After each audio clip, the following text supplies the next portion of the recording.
I driver, গাড়ি বের করো। আমি তোর বাপের চাকর না যে তুই যেটা কবি হেরেই শুনবো। হ্যাঁ, তুই তোর বাপের চাকর না, তুই আমার চাকর। হ্যাঁ, আমি বেতন দেয়, আমার স্বামী তোকে বেতন দেয়, আমাদের কাজ তুই করিস, আর তুই এই কথা বললি কোন সাহসে?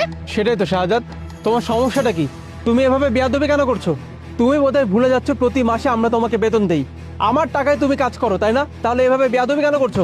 আমি আমি তোকে এই চাকরি আর করবো না। এই যে তোকে চাকরি ছাইড়া দিলাম, যা এই যে চাবি, এই চাবিও তোকে দিয়ে দেবো, কিন্তু তোকে চাকরি আমি আর করবো না। তোরা গাড়ি জেনে মন চাই হেনে নিয়ে যা, আমি তোকে কথা আর এক চুলো লড়বো না। শাহজাদ, তুমি কিভাবে কথা বলছো আমার সঙ্গে? হ্যাঁ, এভাবে বেয়াদবি কেন করছো? কই, আগে তো তুমি আমাদের সঙ্গে কথা বলতে ভয় পেতে, কোনো কথা বলার আগে অন্তত 10 বার চিন্তা করে তারপরে কথা বলতে, কত ভদ্রভাবে কথা বলতে। আর এখন তো দেখছি তুমি ডিরেক্ট বেয়াদবি করছো। কি সমস্যা তোমার? আমি মনে করতাম যে আপনারা অনেক ভালো মানুষ, কিন্তু এখন মনে হইতেছে যে আপনারা ভালো মানুষ তো দূরের কথা, আপনারা খারাপের চোখও খারাপ, জঘন্য খারাপ মানুষ আপনারা।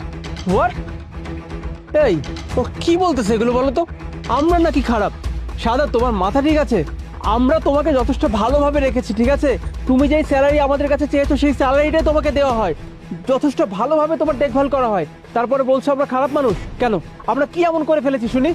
কি হইবার, কিছু তো নতুন করে হওয়ার নাই।